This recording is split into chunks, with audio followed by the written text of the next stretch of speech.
ప్రతి ఒక్క విషయం సీరియస్గా తీసుకోండి, జాగ్రత్త వహించండి. దీనికి ఒక చిన్న ఎగ్జాంపుల్ చెప్తాను మీకు. ఒక కార్పొరేట్, ఒక ఐటీ డిపార్ట్మెంట్లో ఒక కార్పొరేట్లో ఒక 75 మంది ఎంప్లాయీస్ ఉన్నారు. వాళ్ళు ఖచ్చితంగా టయానికి రావాలి. 10 అంటే 10కి రావాలి. 10 తర్వాత వస్తే గన వాళ్ళ నేము, వాళ్ళ సీరియల్ నెంబరు, వాళ్ళ డిసిగ్నేషను రాసి కింద రీజన్ రాయాలి. ఒక అతను లేటుగా వచ్చాడు, 10:15కి వచ్చాడు. వచ్చి ఆయన త్వరగా పేరు అవన్నీ రాసి రీజన్, మా వైఫ్ ప్రెగ్నెంట్ 8th మంత్, ఆమెకు ఇంట్లో నేను అన్ని పనులు చేసుకొని ఆమెకు అన్నీ సర్దిపెట్టి అన్ని ఇంట్లో ఏమైనా వంట గింట అవి కార్యక్రమాలు కూడా చూసుకొని రావడం వల్ల లేట్ అయింది అని చెప్పి రాశాడు. సెకండ్ పర్సన్ వచ్చాడు, 10:20 అయింది టైం, హరిగా టకటక పేరు అవన్నీ రాసి ఈ సోది ఎంత ఎందుకని చెప్పేసి సేమ్ అబో అని రాశాడు. అట్లా 12 మంది లేటుగా వచ్చి 12 మంది కూడా సేమ్ అబో రాశారు.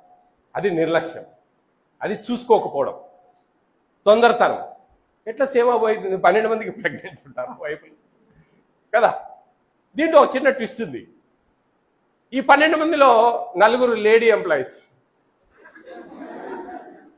అట్లా ఆ విధంగా తప్పు అనేది జాగ్రత్త వహించకపోవడం వల్ల జరుగుతుంది.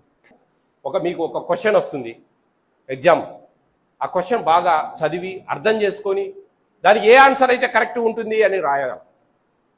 ఏదో ఊరికి టూకీగా ఏదో ఉంది అని ఏదో ఆన్సర్ రాస్తే ఏమవుతుంది? ఫెయిల్ అవుతాం.